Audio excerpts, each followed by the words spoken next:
Bueno, me estaban preguntando sobre el ejercicio 2 del práctico de funciones de varias variables, segunda parte. Práctico uno, segunda parte. Entonces el ejercicio 2 que dice encontrar la pendiente de la recta tangente a la curva de intersección de la superficie x cuadrado más 2y cuadrado más z menos 4 igual a 0 con el plano x igual a 1. ¿Sí? Entonces vamos a encontrar x cuadrado más y cuadrado, ¿cómo era? X cuadrado más 2y cuadrado más z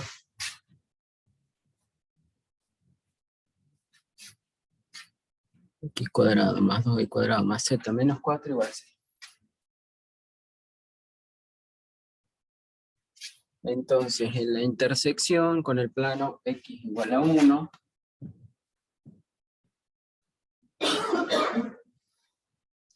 y en el punto P de coordenadas, en el punto de coordenadas 1, 1, 1. Bueno, si despejamos acá me queda z en función de x e y, es decir, pasando el 4, pasando el x cuadrado al otro lado y el y cuadrado al otro lado, nos queda la función z igual a todo esto, ¿está bien? Como dice con el plano x igual a 1, entonces se supone que la x sería constante, ¿está bien? Como la x es constante, entonces voy a calcular la derivada parcial de z con respecto a y, ¿sí? La z sub i sería, ¿está bien? Entonces, si yo calculo la derivada parcial de esta función con respecto a y, porque la x es igual a constante, ¿sí? Estoy tomando un plano de la forma x igual a 1 en este caso, es decir que sería un plano, si lo tomamos así, un plano paralelo al IZ, ¿sí? Que estaría acá a la altura del 1, digamos, ¿está bien? Ese plano. Entonces, es un plano paralelo al IZ de la forma x igual a constante, entonces se supone que si la x es constante, yo voy a sacar la derivada de z con respecto a y. Y esto, si lo derivo con respecto a y, me queda menos 4y, ¿está bien? Y la derivada, bueno, yo lo escribí así, si no pueden ser así, derivada parcial de z con respecto a y en el punto de coordenadas 1, 1, 1, 1, 1, en este caso, en realidad sería el 1, 1 el que me interesa a mí, el xy, ¿sí? Porque el z ya lo despejé en función de xy. Es decir, que z sería reemplazado en el 1, 1, ¿sí? Y esto me daría entonces menos 4 por y, la y vale 1, me quedaría menos 4 por 1, menos 4, ¿sí? Entonces, si yo a la superficie, que yo acá no la dibujé, no sé cuál es la superficie, pero a la superficie la intersecto con ese plano, y eso me va a dar una curva, ¿no? Una curva determinada que en el punto 1, 1, 1, supongamos que acá esté el punto 1, 1, 1, 1, 1, 1, en ese punto 1, 1, 1, lo que yo estoy buscando es la pendiente de la recta tangente a esa curva, ¿sí? A la curva que sería la intersección del plano con la superficie esta, ¿no es cierto? Entonces, en esa intersección se encuentra esta curva y la derivada parcial me estaría dando la pendiente de la recta tangente a esa curva en ese punto P. ¿Está bien? En este caso la pendiente sería menos 4. ¿Sí? ¿De Bien, acuerdo? ¿Se entiende eso? sí, igual tenía una pregunta con respecto a eso. Sí. Eh, Al principio se podía despejar la I en vez de la Z y tener un resultado igual. Normalmente cuando tenemos las tres variables, yo tengo que despejar z en función de x y de y. Sí, Siempre despejamos la z en función de x y. ¿Está bien? Porque si despejo la y voy a obtener otro otro resultado. ¿Se entiende? Claro, difieren los resultados. Claro, sí, vos tenés que despejar siempre Z en función de las otras variables. Se sobreentiende, ¿no? Claro. Bien, Siempre que estén las tres, X y Z, ¿no es cierto? Sí. bien. Bien. ¿Alguna otra pregunta de este práctico o de otro, del que quieran?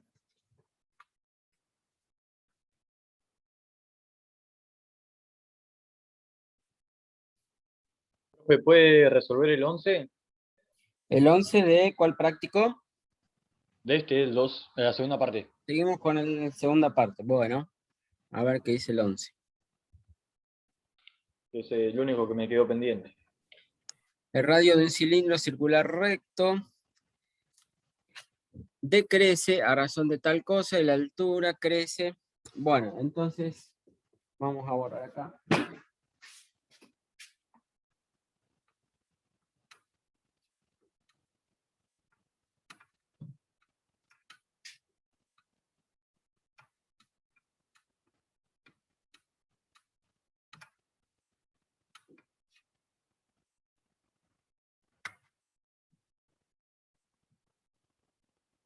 Si es un cilindro circular, supongamos que tiene esta forma, entonces yo tengo un radio, tengo la altura h, y a ver qué me habla, de determinar la razón de cambio de su volumen.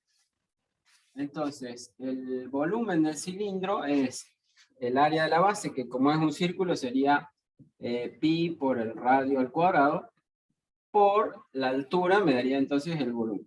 ¿Sí? Pi por radio al cuadrado por la altura. Y entonces me dice determinar cómo está variando, ¿no?, el volumen. Dice determinar la razón de cambio del volumen en el momento en que el radio es de 20 centímetros y la altura de 40. El radio es de 20, la altura es de 40 centímetros. Y después me daba también cómo está variando. Me dice que el radio decrece a razón de 5 centímetros por minuto. O sea, me está dando la variación del radio, es de 5, o en realidad como decrece sería negativo, menos 5 centímetros por minuto. Esta es la variación del radio con respecto al tiempo. ¿Sí? Y la variación de la altura con respecto al tiempo me dice que crece a razón de 12. O sea, sería positivo 12 centímetros por minuto. Bueno, entonces, si yo veo que en este caso el volumen depende de estas dos variables, del radio y de la altura. O sea que la diferencial del volumen va a ser la derivada parcial del volumen con respecto al radio por la variación del radio, más derivada parcial del volumen con respecto a la altura por la variación de la altura.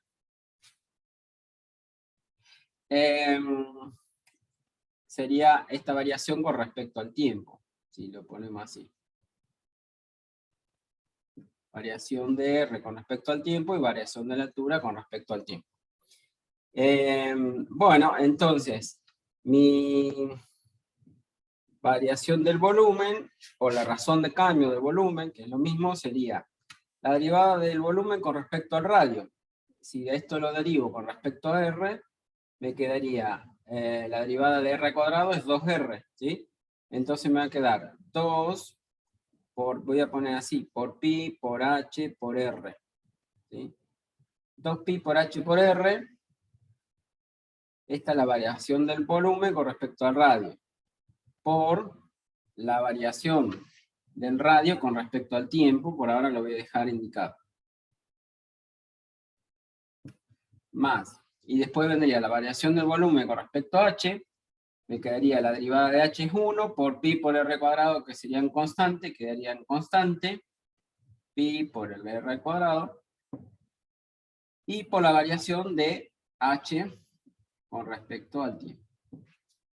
Luego, entonces, la variación del volumen en el momento que me dicen ahí, cuando R es igual a 20 y H es igual a 40, bueno, sería cuestión de reemplazar y hacer estas cuentas, ¿no es cierto? Cuando H vale 40 y cuando R vale 20, esta variación del radio es negativo, menos 5, y la variación de H es 12, ¿sí? Así que es cuestión de reemplazar acá y hacer las cuentitas. Ya está todo en centímetros, por lo que veo también, estos son centímetros, centímetros, así que ahí es cuestión de reemplazar y hacer la cuentita nada más. ¿Se entiende? Sí, estamos bien. Buenísimo. ¿Alguien tiene otra preguntita? Yo, profe, ¿puedes hacer Sí. el 13? ¿El cuál? El 13B. El 13B. Bueno, ¿para qué quiero darle una mirada a esto por las dudas? 2. Sí. Entonces, el 13B dice, determinar los extremos relativos de la función que tengo ahí, x coseno. Bueno, veamos.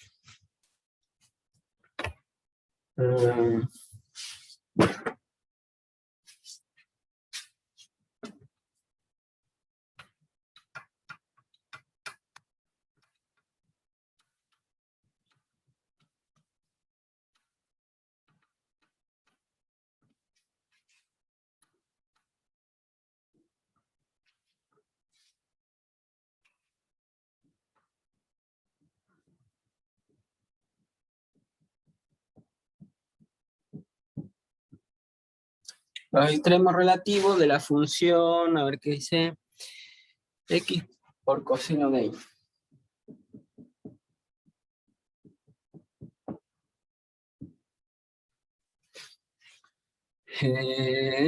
Si existen x coseno de y, sí, está bien. Bueno, entonces, para encontrar los extremos de una función de dos variables, lo que hacíamos primero era encontrar los puntos críticos y después, con el hessiano, encontramos si esos puntos críticos eran máximos, mínimos o ninguno de los dos, o no tiene extremos. Entonces, para encontrar los puntos críticos, primero tengo que sacar las derivadas parciales. La derivada con respecto a x, la derivada con respecto a y, sería. Ahí. Derivada parcial, entonces, con respecto a x, el coseno de y sería constante, la derivada de x es 1, entonces me queda coseno de y. Y la derivada parcial con respecto a y, la x es constante, y la derivada del coseno es menos el seno, o sea, me va a quedar menos la x que es constante y el seno de y. Entonces ahora, para encontrar los puntos críticos,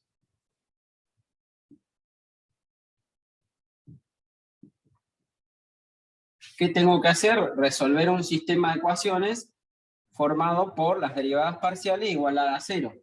O sea, coseno de y igual a 0, y menos x por el coseno, no, perdón, por el seno, menos x por el seno de y igual a 0.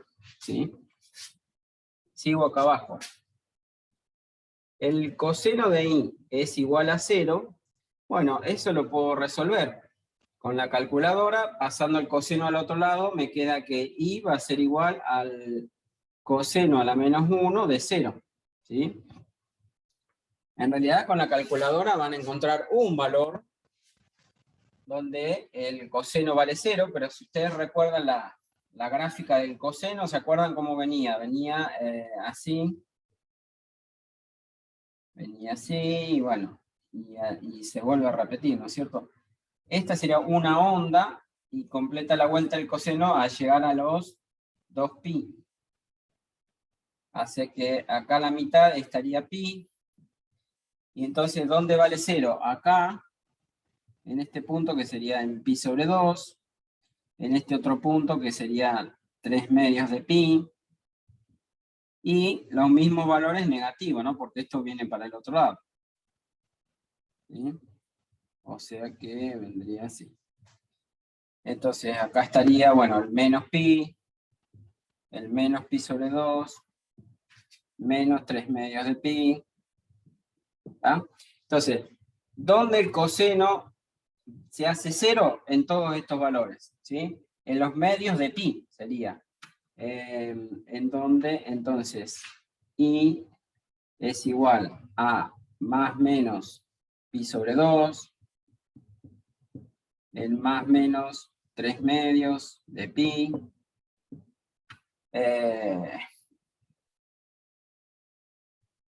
este sería 1 más 3, el próximo serían 5, ¿no es cierto? 5 medios de pi, más menos 5 medios de pi, bueno, y así siguen. Puntito suspensivo. En realidad, estos serían los puntos donde se hace 0 la ecuación de arriba, es decir, el coseno. Es decir, ¿dónde vale 0 el coseno? ¿Sí? Pero yo tengo que encontrar los puntos que hagan que simultáneamente las dos derivadas parciales valgan 0, es decir, los puntos que resuelvan el sistema de ecuación, ¿sí? Me falta entonces ver dónde el menos x por el seno de i se hace 0, y este va a valer 0 ¿en dónde? En donde la x valga 0, vamos a ponerlo así, al lado, donde la x valga 0, ¿sí? Porque ahí me va a dar, si esta vale 0, 0 por el seno de i, no importa lo que valga el seno, 0 por esto me va a dar 0, ¿sí? Entonces, esto se hace en donde la x valga 0, o donde el seno de i valga 0.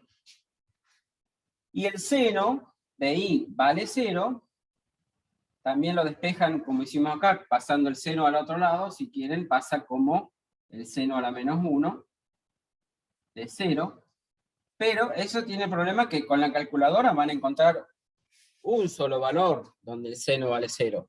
Ustedes tienen que recordar que el seno, como es una función periódica, tiene infinitos valores donde va a valer 0. Es decir, que el seno, ¿se acuerdan que la gráfica era así? Arrancaba en el 0 y hace así. Y para acá lo mismo. Entonces, vale 0, ¿en dónde? El 0, acá sería 2pi, donde da toda la vuelta, acá sería pi. Es decir, que vale 0 en todos los múltiplos enteros de pi, es decir, en donde la i es igual a 0, donde la i es igual a más menos pi, donde la i valga más menos 2pi. ¿Se entiende? Voy a tener infinitos puntos. Ahora, yo tengo que, como les decía, encontrar los puntos que hagan simultáneamente que las dos derivadas parciales valgan 0. Es decir, que esto valga 0, la primera ecuación valga 0, y que la segunda ecuación valga 0. Entonces, podría ser, por ejemplo, una combinación, estoy pensando, ¿sí? Una solución de acá con una solución de allá tengo que encontrar.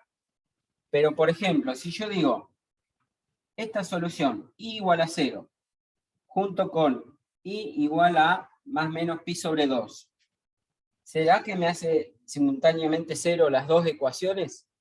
Y fíjense que si la i vale 0, seno de 0 me daría 0, o sea, la ecuación de abajo va a valer 0, pero la ecuación de arriba no, porque es coseno de 0 me daría 1.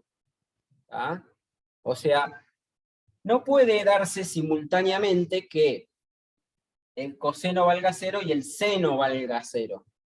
O sea, no puedo combinar una de estas soluciones con una de estas. Sí puedo combinar que la x valga 0, esta sí puedo tomar, que la x valga 0, junto con alguna de estas otras. Es decir, que la x valga 0, eso hace que la ecuación de abajo se haga 0, ¿sí? Porque me va a quedar como dijimos, 0 por esto, me va a dar 0. Que la x valga 0 y que, por ejemplo, la y sea una de estas posibilidades. Más menos pi sobre 2, más menos 3 medios pi, ¿Se entiende? No puedo tomar simultáneamente donde el seno y el coseno valgan 0 simultáneamente, porque nunca vale simultáneamente 0 el seno y el coseno. ¿Está bien? Entonces, tengo que tomar forzosamente una de las soluciones que había encontrado de la ecuación de arriba con la solución esta, x igual a 0. Entonces, mis puntos críticos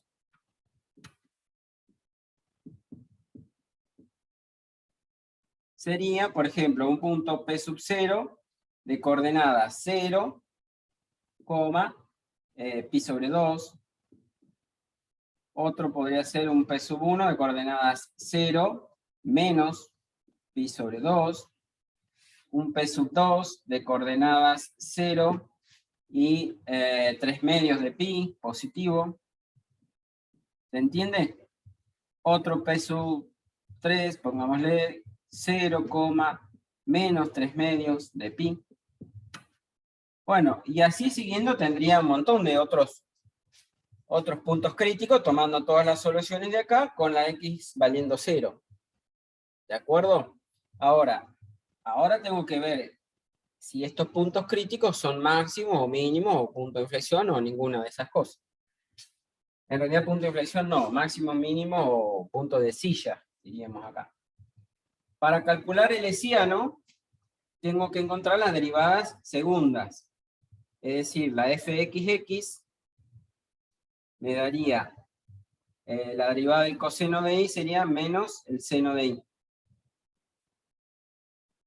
La derivada dos veces con respecto a y sería, en esta derivada, acá estaba, la derivada con respecto a y, la vuelvo a derivar con respecto a y.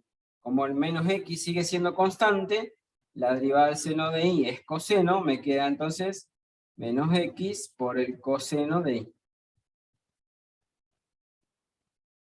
Y la derivada cruzada xy me daba, la derivada cruzada sería, en la derivada, por ejemplo, esta que era con respecto a x, derivarla con respecto a y.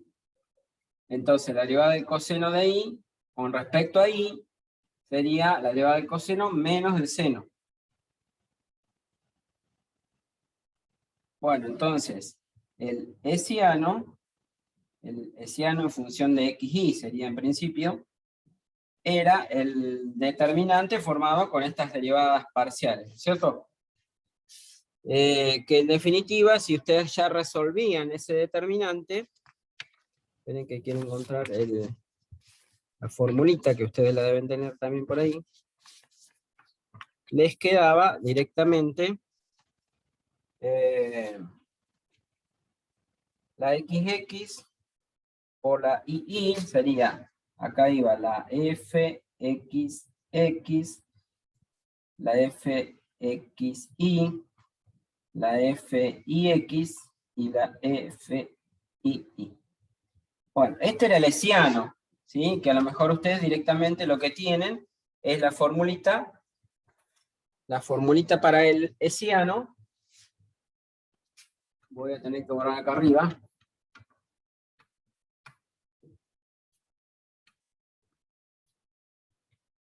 El hessiano de xy era entonces la xx por la ii, la fxx por la fii,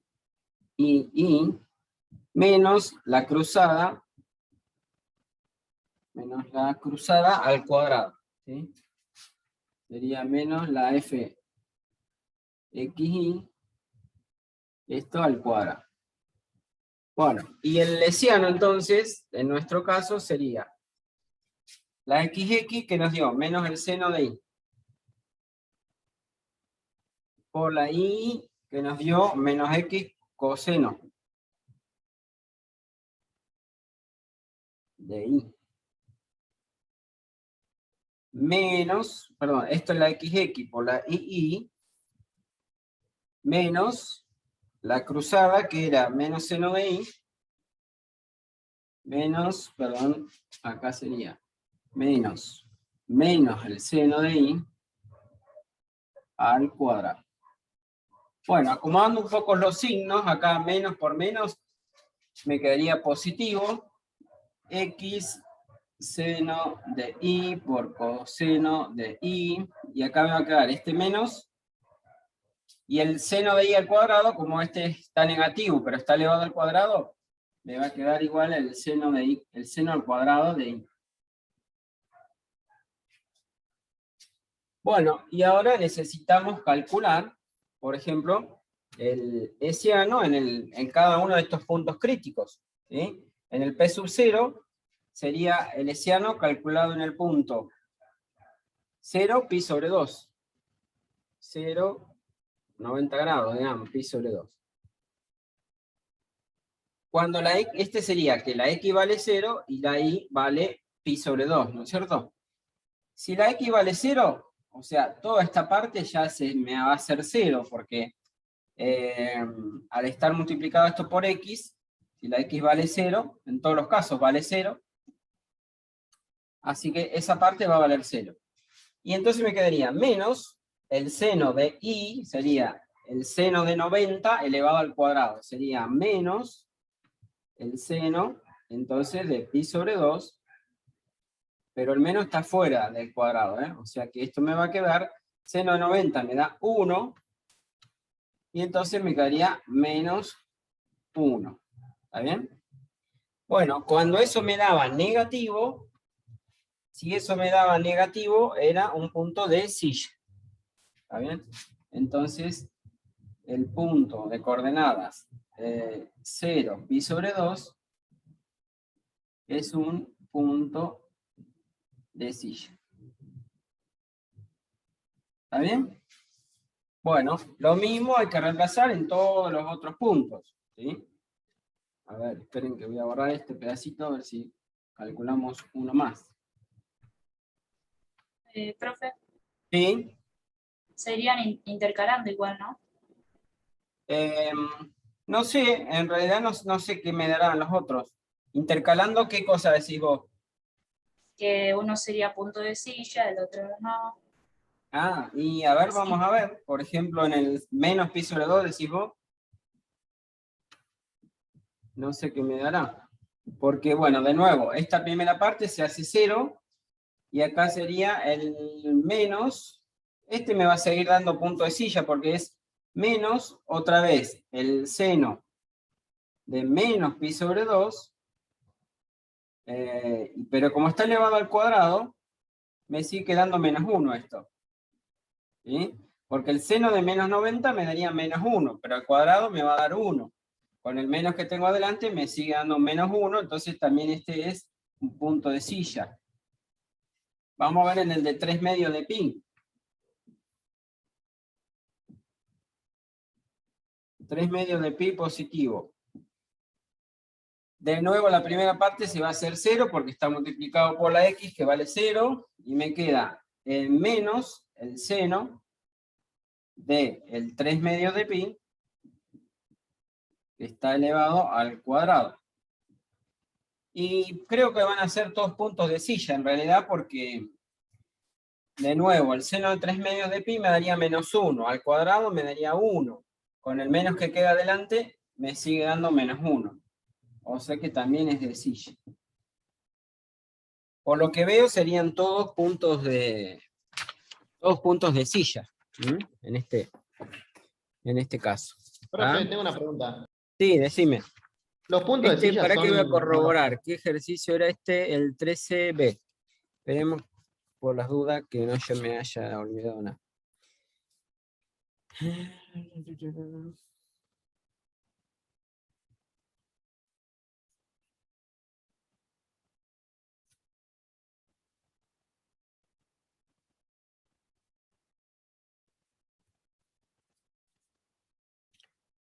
Sí, punto de silla.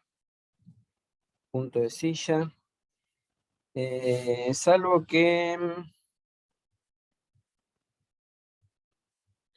en el 0 pi sobre 2 acá me da 0, dice, ¿verdad? Por ejemplo, en 0 pi sobre 2. A ver si me quedó bien el hesiano. Esperen que voy a mirar.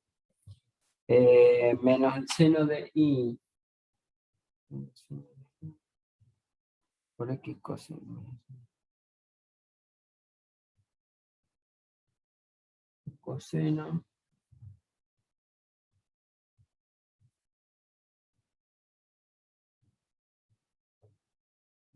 Ah, acá me quedó un menos coseno al cuadrado, ¿eh?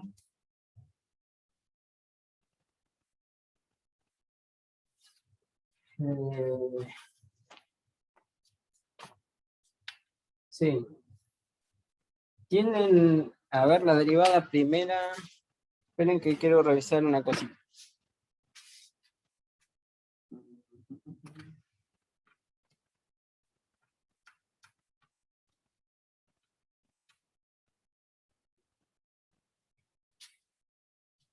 Según lo que tengo resuelto acá, creo que decía que esto quedaría un coseno al cuadrado de i. Eso quiero revisar ahora.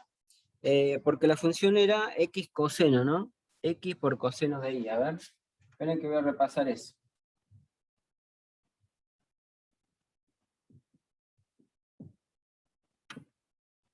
Dijimos entonces que la fx me daba coseno de i. La la derivada con respecto a i me quedaba, la derivada de coseno es menos el seno. Entonces dijimos, la xx, las dos veces con respecto a x, dijimos que me daba coseno de i. Y la derivada x cruzada y, la xy, me tendría que dar, no, está bien, che. Es la derivada del coseno, que es menos el seno. Porque es en la derivada esta que es con respecto a x, ahora derivar con respecto a y. Es decir, que la derivada del coseno es menos el seno. Y entonces está bien, es menos el seno de y al cuadrado, está bien. Bueno, no, está bien, los resultados que obtuvimos son todos puntos de silla, entonces. Perdón, sí, me había preguntado alguien algo. Decime. Yo quería preguntar algo. Sí. Profe, ¿los puntos de silla serían parecidos como a los puntos de inflexión o nada que ver? Em, en realidad, digamos, es algo parecido el concepto, pero digamos, gráficamente, un punto de silla es como, no sé si vos tenés, si ubicás la gráfica de la silla de montar, que es así. Bueno, mi gráfico no está muy bueno, ¿no? Pero la gráfica de esta superficie que tiene esta forma, no sé si te das cuenta ahí, que es así, como una silla de montar propiamente dicho. El punto de silla justamente es acá, ¿sí? Donde, acá donde esta superficie tiene esta forma, digamos, ¿sí? Las dos derivadas parciales se anulan, pero no tengo ni un máximo ni un mínimo, en realidad ahí, en este punto, porque esta superficie, digamos, esto sigue acá, así hace, bueno, hace así, tiene esa forma de una silla de montar, de caballos, digamos, ¿no? No sé si te das cuenta lo que te quiero decir. Sí, sí, sí, gracias. No es como una superficie como esta, por ejemplo, ¿sí? Un paraboloide donde acá claramente ahí tengo un mínimo, porque si yo ahí le dibujo un plano, le trazo un plano acá, digamos, justo en este punto, el plano es tangente a esa superficie. Pero en el caso de la silla de montar, yo no puedo trazar ahí un plano que sea tangente. ¿Te das cuenta? Entonces, en esos puntos donde ocurre eso, digamos, la superficie decimos que tiene un punto de silla, ¿tá? Un punto de silla. O sea, no es como cuando hay un máximo o un mínimo que vos le podés trazar en ese punto un plano tangente a la superficie. En el caso de los puntos de silla, vos no le podés trazar acá un plano tangente porque el plano estaría cortando a la silla, a la superficie, digamos. ¿Entendés? Por eso es punto de silla, se llama. Bien. ¿Alguien tiene otra pregunta? Yo sobre esto. Sí, decime. ¿Cómo sabés que es un punto de silla? Punto de silla es cuando al calcular el hessiano, si el hessiano te da, el hessiano es esto que estamos calculando acá. Si el hessiano te da negativo, o sea, menor que 0, es punto de silla. ¿Está bien? Si el hessiano me hubiera dado mayor que 0 y la derivada xx también mayor que 0, en ese caso tendría un mínimo. Y, o sea, mayor que 0 y esto sería el hessiano mayor que 0 y la derivada xx también mayor que 0, ahí en ese caso tengo un mínimo. Cuando el hessiano me da mayor que 0, pero la xx siempre reemplazaba en el punto en cuestión, por ejemplo acá en el 0, 3 medios, ¿sí? La xx me da negativa y el hessiano positivo, ahí tendría un máximo. ¿Mm? Y vuelvo a repetir, cuando el hessiano me da negativo, ahí directamente es un punto de silla, y puede ocurrir que el hessiano me dé 0, y en ese caso no podemos definir por este criterio, tenemos que recurrir a otra cosa, o al gráfico, o a algún otro estudio para ver si es máximo, mínimo, o punto de silla. ¿De acuerdo? ¿Se entiende? Sí, profe, gracias. ¿Algún otro de este práctico o del que sigue? Profe, yo tengo una pregunta, pero no es de ninguno de los dos, es de Sí, límites. decime. ¿Un límite que no Yo, está ahí? sí, Ahora que voy a si copiar. mal no recuerdo, Sí. pero no es de ningún ejercicio particular. Bueno, a ver. Vos habías dicho que si, por ejemplo, al límite no lo podíamos, digamos, simplificar o Sí, hacer alguna que otra cosa, teníamos que evaluarlos por los dos caminos diferentes. ¿Es eso los correcto? límites laterales, digamos. Claro. Sí, en realidad, digamos, lo que primero intento hacer es, por ejemplo, no sé, un límite cuando el xy tiende al, no sé, al 0, 0, de x cuadrado menos y cuadrado sobre x cuadrado más y cuadrado, por ejemplo. Por ejemplo, en este límite. Lo de arriba lo podría factorizar, pero no me ayudan mucho porque no voy a poder simplificar, porque lo de abajo no puedo factorizar, porque hay suma de cuadrados, entonces no se puede factorizar. ¿Está bien?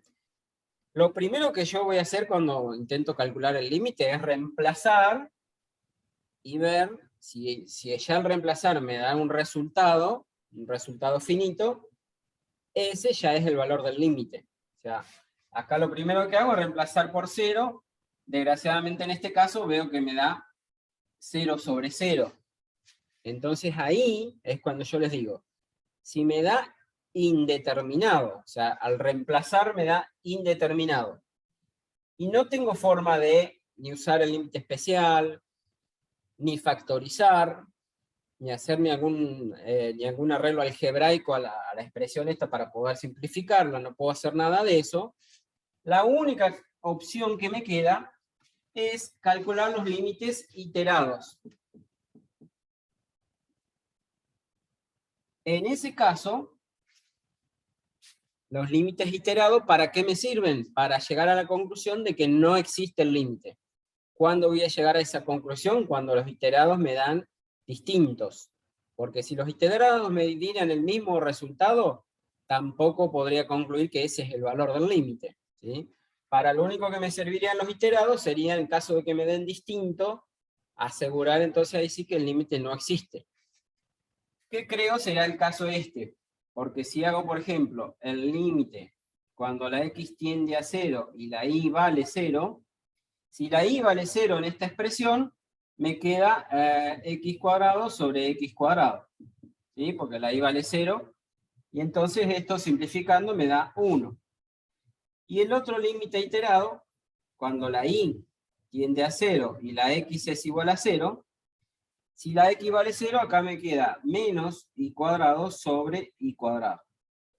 Y acá al simplificar me queda menos 1. Como los límites iterados son distintos, ahí entonces puedo asegurar que no existe el límite cuando el xy tiende al 0, 0 de la función esta, ¿no? De x cuadrado menos y cuadrado sobre x cuadrado más y cuadrado. ¿Se entiende? ¿Cuál es la idea, digamos? Los límites iterados solo es para cuando x y y tienden a 0, 0, ¿no? No, no, los límites iterados para cualquier caso. No necesito que que tenga que tender sí o sí al 0, 0. Si, por ejemplo, la xy tiende al punto 1, 1, yo podría hacer un iterado tomando y igual a 1 y x tendiendo a 1. ¿Se entiende? No Sí, necesita profesor. ser el 0, 0. Bien. O sea, a x le doy uno de los valores, por ejemplo, si el xy tiende al 1, 1, al x le doy el valor 1 y la y la hago tender también a 1. Y también sería una especie de límite iterado, en cierta manera, ¿no? Pero no necesariamente tendiendo al 0, 0. ¿Se entiende?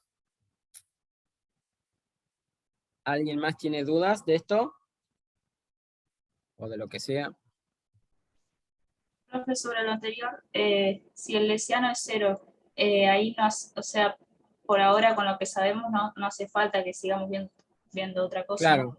Si el hessiano me daría 0, diría que no puedo asegurar si la función tiene extremos o no, por este criterio.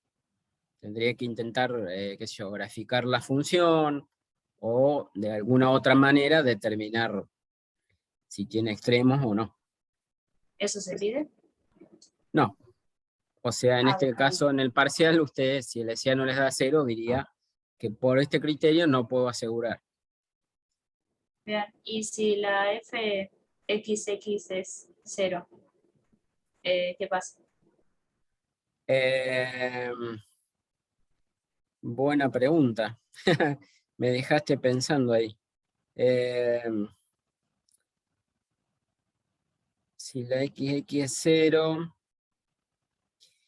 me va a quedar la cruzada. Bueno, en realidad tendría que ver qué pasa si en primer lugar yo tengo que mirar el signo del hessiano, ¿sí? O sea, si la xx es 0, es probable que el hessiano también me dé 0, y entonces es seguramente que el criterio este no me asegura nada, ¿sí? Creo que no se daría el caso de que el hessiano me dé mayor que 0 y la xx me dé 0, creo que no se va a dar ese caso. ¿Mm? Bueno, profe, Bien. ¿Alguien tiene alguna otra cosita? Revisen Profe, el yo práctico. Sí.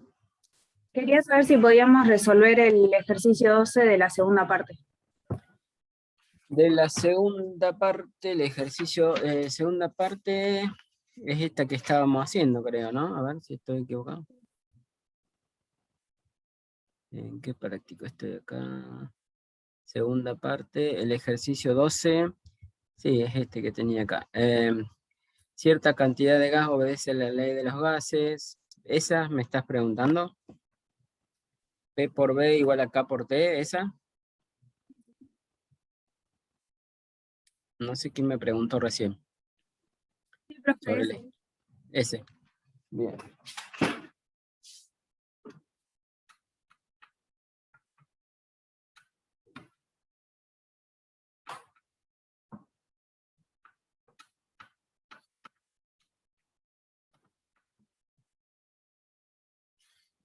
Bueno, entonces dice, obedece a la ley del gas ideal, P por B igual a K por T.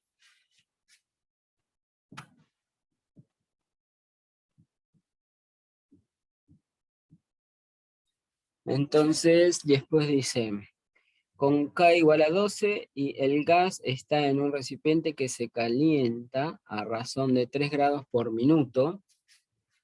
O sea, K es igual a 12. La variación de T se calienta, dice, o sea, es la variación de la temperatura que me está dando ahí, a razón de 3 grados por minuto. 3 grados por minuto. Y después, ¿qué más me dice? Si en el instante en que la temperatura es de 300 grados. Esto es lo que tienen que ir haciendo ustedes cuando resuelven un problema, ¿ven? Bueno, primero ya acá tengo la fórmula, la relación entre las variables. Después anotar todos esos datos que me va dando el problema, ¿sí? Que es lo que estoy haciendo yo en este caso. En el instante que la temperatura es de 300 grados y la presión es de 6 newtons sobre centímetros cuadrados. O sea, tengo la presión que es de 6 newtons sobre centímetros cuadrados. Y disminuye a razón de 0,1 newton, o sea, la variación de P disminuye, o sea que es negativo, a razón de, me dice, 0,1 newton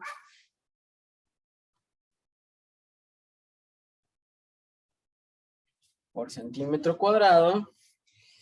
En todos esos instantes, cuando las variables valen todo eso, calcular la razón de cambio del volumen en ese instante. O sea, hallar la razón de cambio del volumen, ¿sí? La variación del volumen en este instante. Bueno, si tengo que hallar la variación del volumen, me conviene despejar de esta relación que tenemos ahí. El volumen es igual a, sería el K que valía 12, dijimos. 12 por T dividido P. ¿Sí? 12T sobre P. Entonces, la variación del volumen, como el volumen depende de la temperatura y también depende de la presión, entonces la variación del volumen que estoy buscando, que sería el diferencial del volumen, ¿sí?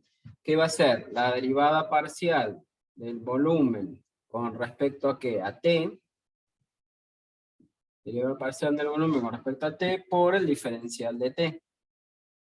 Más la derivada parcial del volumen con respecto a la presión por la variación de la presión. Bueno, entonces, ahora veamos, calculamos las derivadas estas que me pide acá, estas derivadas parciales. ¿Alguien preguntó algo? Bien. Si voy a derivar con respecto al tiempo, la fórmula es T sobre P. O sea que el 12 sobre P sería constante. 12 sobre P constante. Y la variación de T, con respecto a T, o sea, sería 1, esa derivada, ¿sí? 1. Y la variación del tiempo es, dice, 3 grados por minuto. O sea que, bueno, por ahora lo dejo indicado. Esto a lo último reemplazo todo. Más la variación del volumen con respecto a la presión ahora. La que yo quiero derivar es la presión que estaría abajo. Y eso por ahí para derivarlo mejor lo puedo poner como 12T por P a la menos 1. Para calcular la derivada, si yo quiero la derivada con respecto a P, el 12T es constante, y derivo P a la menos 1, que la derivada me va a quedar menos P a la menos 2, multiplicado por el 12T que es constante. ¿Sí? Entonces me queda menos 12T por P a la menos 2 por la variación de la presión. Finalmente, entonces, la variación del volumen en el instante en que la temperatura es igual a 300 grados y la presión es de 6 newtons sobre centímetros cuadrados. Bueno, esa variación, esa razón de cambio del volumen va a ser 12 sobre P 12 sobre 6 por 12 sobre 6 por la diferencial del tiempo. Diferencial del tiempo es de 3 grados por minutos. Pongo sin las unidades por ahora. 3 por 3. Y acá me queda menos 12 por t, y el t que vale 300, por 12t por p a la menos 2, 12 por t por la p a la menos 2 sería 6 elevado a la menos 2, y por la variación de p, que es menos 0,1. Como todo está en centímetros, y esto está en newton sobre centímetros cuadrados, la misma unidad, digamos, no tengo que hacer, no tengo que hacer nada para convertir las unidades, me refiero. Bueno, ahí entonces tengo la variación del volumen. Bueno, resuelvan después esa cuentita, y como es una variación de volumen, esto les debería quedar en no sé cuánto el resultado, pero la unidad deberían ser centímetros cúbicos por minuto. Centímetros cúbicos por minuto, ¿sí? Después hacen la cuentita ustedes. ¿De acuerdo? Profe, Sí, profe. Debería dar 16, creo, si alguna cuenta que yo tengo hecha por acá en algún lado. Creo que daba 16, y dice que aumenta a razón de 16 centímetros cúbicos por minuto. ¿Estamos? Bien. profe, Sí. ¿vos ahora mismo podés ver el foro? Sí, puedo ver el foro. Porque en ese ejercicio las unidades me dieron mal. ¿Te dieron mal? Sí, me dio newton por minuto sobre centímetros cúbicos. A ver, intentemos sobre reemplazar centímetros acá. cuadrados. Si intentamos reemplazar el 12 bueno, era una constante que no afectaba nada. Estos 6 eran newton sobre centímetros cuadrados. Y estos 3 eran grados sobre minuto. A ver, newton sobre centímetros cuadrados. Estos 3 eran grados sobre minutos. Y así que de acá, ¿qué me quedará? Sobre centímetros. Y esto me tendría que dar centímetros cúbicos por minuto. Pero no sé, no me acuerdo a qué era igual Newton. Las unidades de Newton eran... Kilogramos metro segundo cuadrado. Kilogramos, claro, kilogramos por metro sobre segundo cuadrado. Metro sobre segundo cuadrado.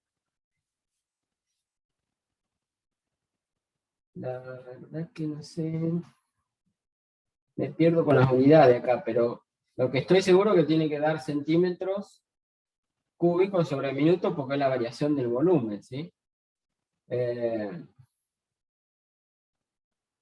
Estos grados sobre minuto y estos newtons sobre centímetros cuadrados, todo eso cuenta debería quedar en centímetros cúbicos por minuto. Y acá estos 300, a ver, son grados. Sí, no me doy cuenta, che, las unidades. ¿No habría que pasar los centímetros a metros? No, porque estos ya están en... Los centímetros, el newton ya está en centímetros, ¿sí? Centímetros también cuadrados, creo que son, como decían ahí. O sea que esto está en centímetros, esto estaba también en centímetros, así que no. La cuenta está bien ahí. La cuenta es esa y debería dar 16.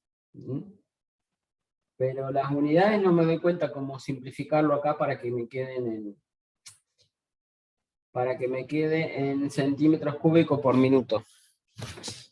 La verdad que no me doy cuenta por qué. Profe, yo Las busqué llevo. esa fórmula en internet. ¿Cómo? Busqué esa fórmula en internet y por ahí, como la tenemos escrita acá, falta algún término. Probablemente, o quizás esa constante 12 que ahí la pusimos nosotros sin unidades, quizás esa constante tenga que tener alguna unidad para equilibrar esta ecuación, según lo que estoy viendo. Porque si no, algo nos está faltando para que nos quede centímetros sobre minuto, centímetros cúbicos sobre minuto. Al menos en este primer término, ¿no es cierto? Este 12 debería tener alguna unidad ahí que no nos estamos dando cuenta. Así que, pero bueno, los físicos me van a matar, pero no le demos bolilla por ahora a las unidades. Pero el resultado de la cuenta debería dar 16. Después le dejemos el problema a los físicos que se arreglen con las unidades. Bien. Profe, ahí en el PDF que subieron de las respuestas, entonces Sí. está mal el 12. Porque dice que da 66. 60 y, ¿cuánto? Bueno, no sé si a lo mejor hice mal la cuenta yo, así las apuraba. Por la duda, revisen. ¿Quién me había dado 16? Habían dicho que estaban mal las respuestas. Ah, puede ser, bueno. Esta cuenta la hicieron, 12 dividido 6 por 3, menos, bueno, todo esto que planteamos acá, ¿hicieron la cuentita ustedes? Sí, da 16. Ajá, bueno, entonces sí. La respuesta sería 16 y si está la respuesta en el PDF posiblemente esté mal la respuesta, probablemente. No se preocupen por eso. Bien. ¿Tienen alguna otra preguntita? Seguimos avanzando. Profe, ahora que están diciendo que estaba mal puesto el resultado en las correcciones, no sé si alguno tuvo complicaciones con el 7 de la tercera parte, porque ver. lo hice como 4 o 5 veces y el resultado me seguía dando igual y era distinto al que estaba en las correcciones. Veamos, el 7 de la tercera parte, a ver si lo tengo resuelto yo, que dice la ecuación del plano tangente. Sí, ese. Veamos, a ver, che, si lo tengo. Sí, a mí me dio distinto.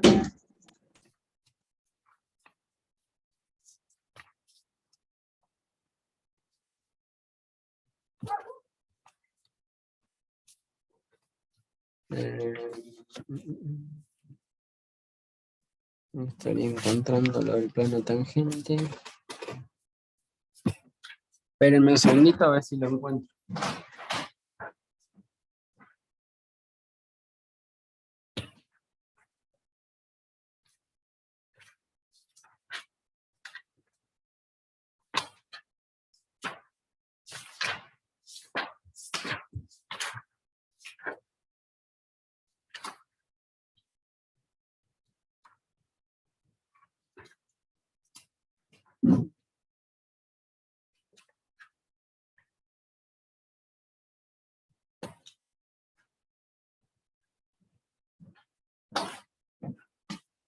A ver, che, acá tengo algo, pero también lo tengo bastante corregido.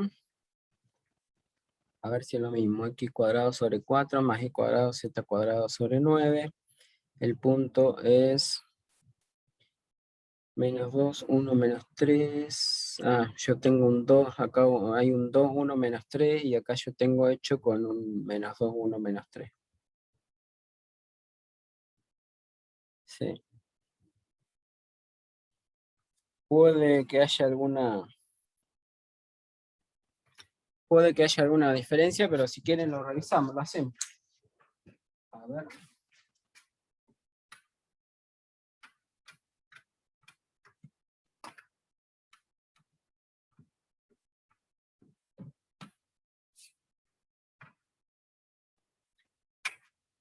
Plano.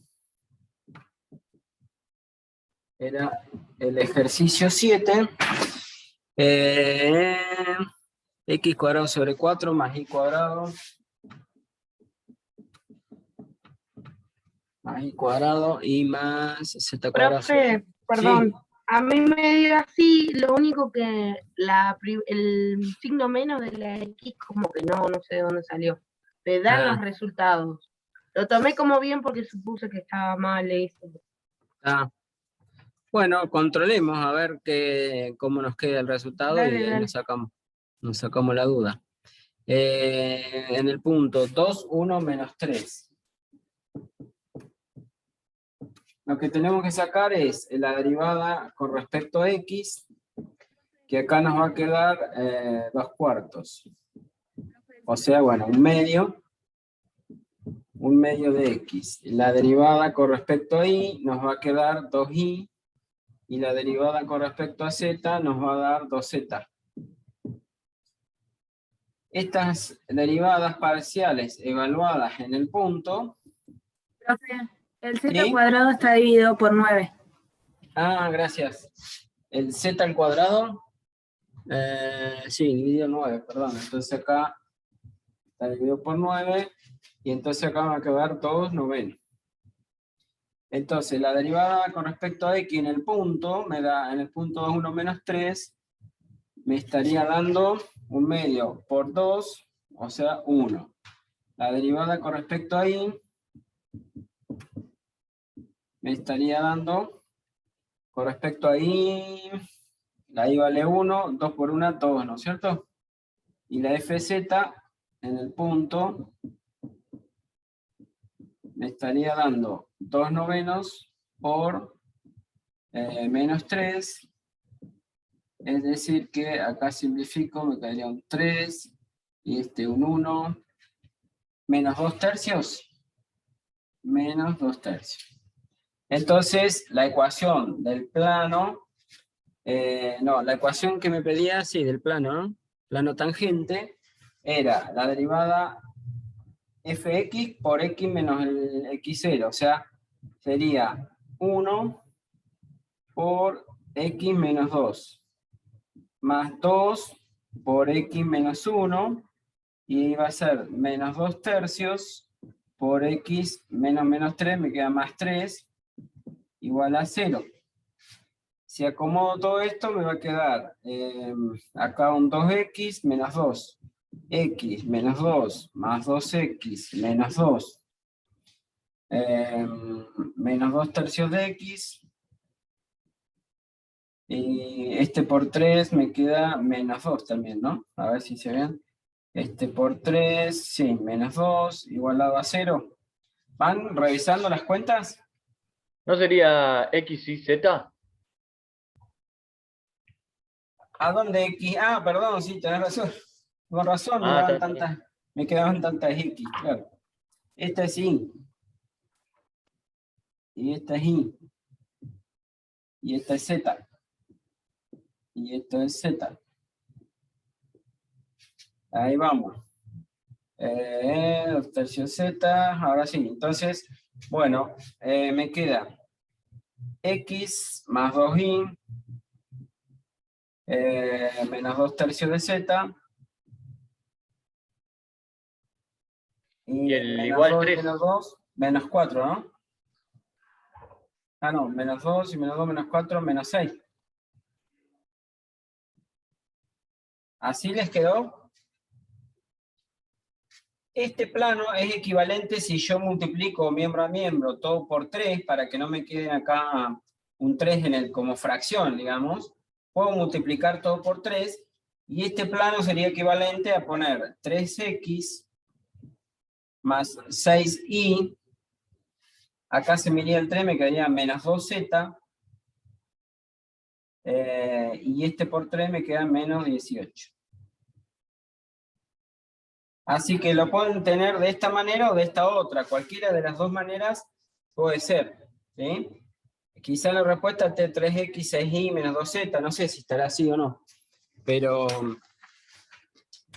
por ahí se encuentran con que el plano está todo multiplicado por una constante que es para que no queden fracciones, como acá 2 tercios, por ejemplo. ¿Se entiende? ¿De Sí, acuerdo? profe. No sé a quién le daba distinto. ¿Le da? ¿Les dio así o no? Sí, pero yo encontré mi error acá, Ah, así que ya está. bueno, Igual, profe, si no recuerdo bien, en ese ejercicio estaba negativa la X, las respuestas. ¿el 3x es negativo? Sí, Sí, puede ser. A lo mejor está todo multiplicado por un -1, no sé, hay que mirar. Lo que sí, bueno, puede ser cualquiera de estos dos multiplicado por, si lo multiplico todo por -1, también puede ser que quede el 3x negativo, pero también el 6y negativo y el z positivo. No sé si quedará así. Pero la Después del respuesta igual no correcta es... iba un 3, profe. ¿Cómo? Después del igual no iba un 3. Después del igual... no, porque eso cuando calculé las derivadas parciales, ese 3 se hizo 0, digamos. Ah, claro, Al sí, sí. derivarlo queda 0. Claro, yo lo estaba usando, nada que ver. Ah, claro, ahí está entonces por ahí la Listo. diferencia. no, profe, estaba la X ahorita Ah, negativa. bueno, Según entonces sí, puede ser que esté mal en la respuesta, tal vez. ¿eh? La respuesta correcta sería así como está acá, entonces. ¿Estamos? Profe, sí, sí. ¿lo podemos interpretar gráficamente? Sería... sí, lo que pasa es que, bueno, el dibujo por ahí que yo pueda llegar a hacer, a lo mejor no lo va a entender mucho, pero se trata de representar el elipsoide ese que tienen ahí, si ustedes lo representan, o sea, si ustedes hacen la gráfica de esta figura, de esta superficie, eso les va a dar un elipsoide.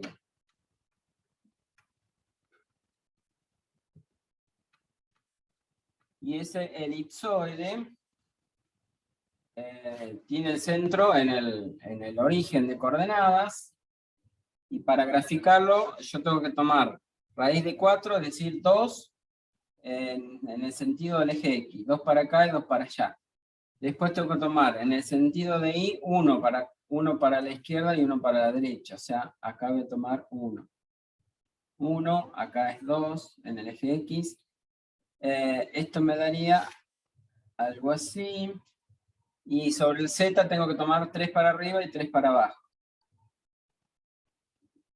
O sea, esto sería algo así.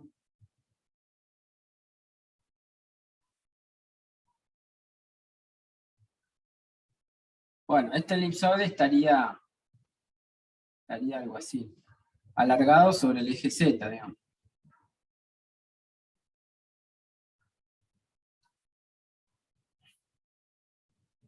Y en el punto de coordenadas 2 de X, estaría por acá, 1 de Y y -3, por acá, supongamos, en ese punto, el plano este debería ser tangente a esta superficie. Me cuesta por ahí dibujarlo acá, así a mano, ¿no?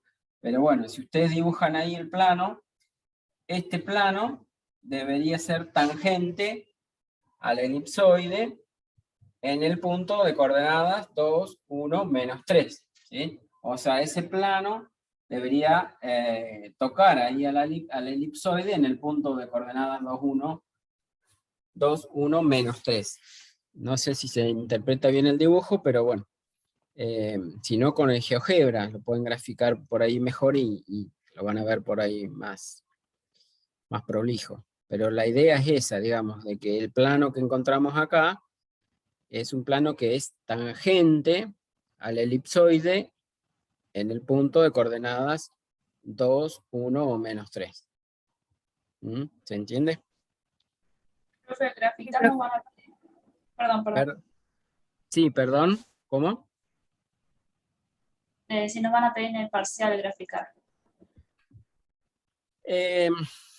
Si le vamos a pedir graficar, van a ser gráficas de superficies como las que vimos en el práctico.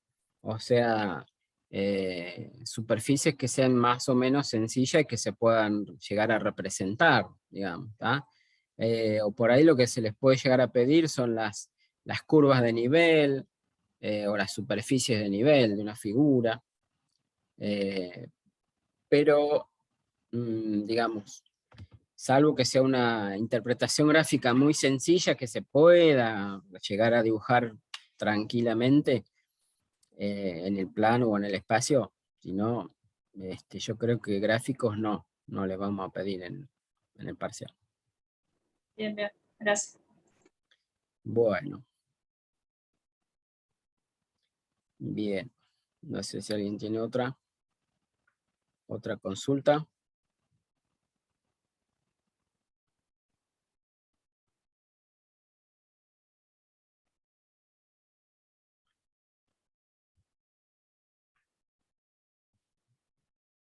Profe, Sí. en el ejercicio 15, ¿cómo sería? ¿De esta tercera parte? ¿O de cuál? De la segunda, de la que estamos Segunda haciendo. parte. A ver, vamos a ver. Segunda parte del ejercicio. 3 números cuya suma sea 100 y la suma de los cuadrados sea mínima. ¿Ese? Sí, ese. Bueno, a ver.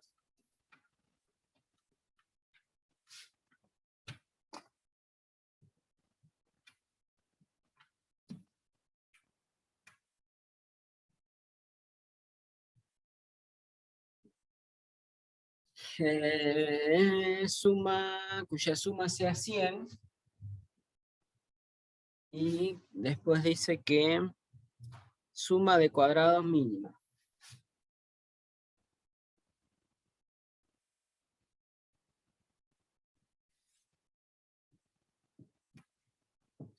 Bueno, de este dato que la suma sea 100, como me habla de 3 números, esos números serán x más y más z. Yo quiero que la suma de esos 3 números me dé 100. Eso es lo que llamamos una restricción o una condición que tienen que cumplir estos 3 números, ¿sí? En este caso, que la suma de los 3 me dé 100, lo planteo así, x más y más z igual a 100. Y después me dice que la suma de sus cuadrados sea mínima. De ahí voy a sacar la función a la cual yo le voy a tener que encontrar el mínimo. ¿Se entiende? Entonces, esta función, en principio, va a ser una función de 3 variables, porque me dice que la suma de los cuadrados sea, en este caso, la suma de los cuadrados sería de los cuadrados de estos números, o sea, x cuadrado más y cuadrado más z cuadrado. Y esta va a ser mi función a minimizar. Yo quiero que esto sea un mínimo, o que tenga un mínimo. ¿Sí? Entonces, con el dato de que la suma sea 100, tengo ahí una condición que tienen que cumplir esos números. Esa condición me va a servir ¿para qué? Para poder despejar de acá la z, por ejemplo. Si despejo la z, ¿qué me queda? 100 menos x menos y. De esa condición voy a despejar z. ¿Para qué? Para que esta función, que en principio es de 3 variables, me quede ahora una función de 2 variables, x, y, porque ahora a la z la voy a poder reemplazar por esto que despejamos acá. Es decir, que en lugar de z al cuadrado voy a poner 100 menos x menos y, todo eso al cuadrado. Y esta va a ser mi función que le tendré que encontrar los mínimos, o los extremos. ¿Cómo le encuentro los extremos? Como hicimos en el ejercicio 13, el ejemplo que hicimos del 13b, es decir, primero que tengo que hacer, encontrar los puntos críticos, es decir, buscar las derivadas, igualarlas a 0, la fx y la fi, las igualo a 0, ¿sí? La derivada con respecto a x y con respecto a y lo voy a derivar de esta función.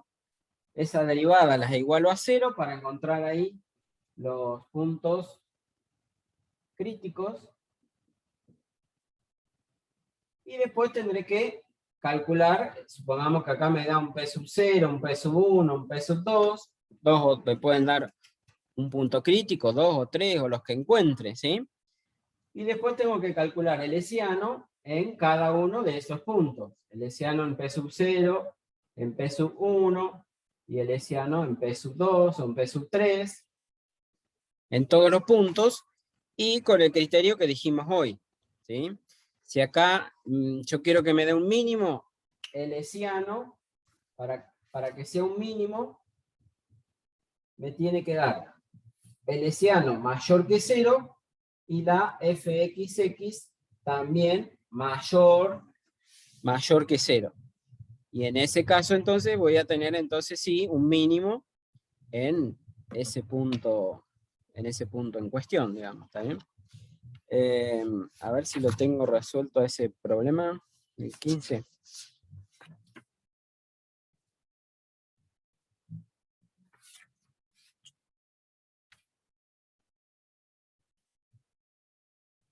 Ese problema, el punto crítico a mí me dio 100 tercios la X y 100 tercios la Y, me dio. ¿Sí? O sea, uno de estos puntos críticos me da el 100 tercios y 100 tercios. Entonces después cuando saquen el hessiano, reemplazado en ese punto 100 tercios y 100 tercios de X y de Y, el hessiano le tiene que dar positivo y la derivada segunda también positiva. ¿De acuerdo? ¿Se entiende? ¿Te das cuenta cómo seguirlo o necesitas que lo hagamos completo? Se entendió, profe. Gracias. Bueno, buenísimo. Perfecto, entonces. ¿Alguien más tiene otras dudas?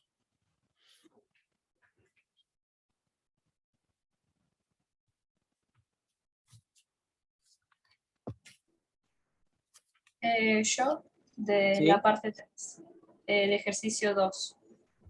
A ver, la parte 3, el ejercicio 2. Veamos. Obtener la derivada direccional para cada una de las funciones y en la dirección que se señala en el ángulo. Igual, profe, mi duda era con las respuestas, que las respuestas marcaba ahí, no me acuerdo bien, pero decía igual con el, ay, no me acuerdo cómo se llama. ¿Gradiente? Aproximadamente igual, ese Ah. simbolito. Sí, Se aproximadamente marcaba con igual. Sí, aproximadamente igual. Y bueno, yo digo, ¿fue un error de tipeo no poner igual? ¿O es que hay una explicación para eso? A ver, ¿qué apartado sería? ¿El A o el B? El A. En el A.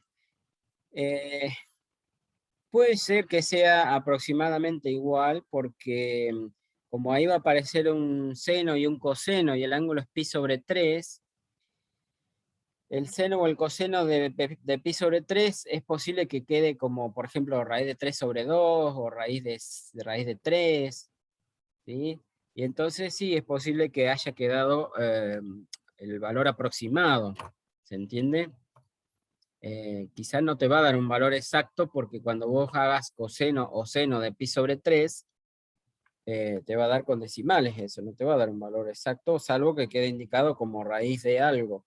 A ver si yo saco, por ejemplo, seno de pi sobre 3, ¿qué me da? Pi sobre 3 son 60 grados, y el seno de 60, seno de 60. Sí, ves que el seno de 60 me da raíz de 3 sobre 2. Y entonces, eso si vos lo pones en decimales, es 0,8660025, o sea, un número irracional. Salvo que lo deje indicado como raíz de algo, raíz de 3 sobre 2 o raíz de que quede indicado con las raíces. O sea, el valor exacto debería ser indicado con raíz de 3 sobre 2 por algo. ¿Ah? Ese es el caso. Sí, lo Claro. escriben así. Si vos lo dejás con la raíz de 3 sobre 2 o el valor exacto, lo podés dejar mejor así, como exacto. Pero si vos Bien. haces la cuenta con la calculadora y pones el resultado en decimales, Claro. ahí sí está bien poner el aproximado. ¿Se entiende? Sí, se entiende. Gracias. Bueno, perfecto. Bien. ¿Alguien tiene alguna otra consulta?